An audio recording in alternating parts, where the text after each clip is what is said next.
Easter in the Garden. Value. Easter, the resurrection of Christ. Amy and Amber loved Easter. They loved the pretty dresses and hats they got to wear and all the ladies at church wore. They loved the story of Jesus rising from the dead and the flowers and the candy and, of course, the Easter bunny and Easter egg hunts. Usually on Saturday, they went to the one in Central Park with all the kids. Mommy and Daddy always hid lots of eggs all over the house and in the garden. One of Amy and Amber's favorite things to do is to get up really early on Easter morning and go out in the garden and find all the eggs Mommy and Daddy hid there last night before their parents ever even got up. They always surprised Mommy and Daddy with full baskets of Easter eggs already gathered before they even woke up. This year they did extra good because Amy and Amber got up just before the sun came up.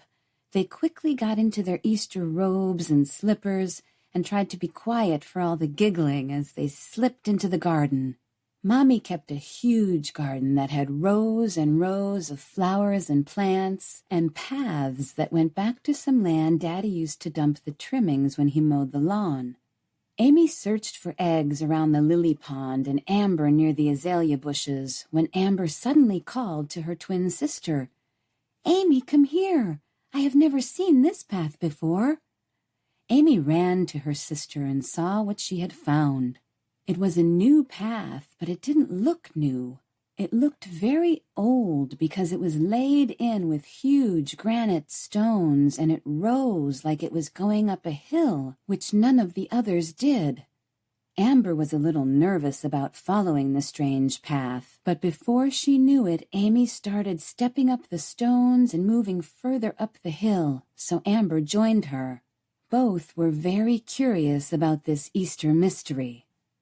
The path wound around and twisted, but it was always an uphill climb until suddenly it leveled out and they were in a clearing. "What is this place, Amber?" whispered Amy. The girls held hands as they bravely explored further. As they walked in tiny little steps, suddenly Amber stopped. "Look at that," she said, and Amy saw what she saw. It was a huge cave, and there was a massive stone lying on the ground, and there was stuff lying around like someone had been there and run away. Just then, the sun peeked over the eastern horizon, and at that same exact moment, a light burst from the cave door that was brighter than the sunrise. "Amy," Amber said with a frightened, shy whisper, "do you think this is the—" "I don't know, Amber," Amy whispered back. "Let's go see." Slowly they inched forward until they were at the opening of the cave. They peeked around, and there he was, sitting on the edge of a large slab, looking at his hands and praying, dressed all in white with strips of grave wrapping lying at his feet. He was preparing to stand up. "Jesus?"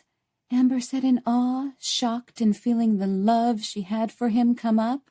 As she said that, Jesus looked at her and smiled a smile that made them know it could only be him and that the love of God was bursting from him.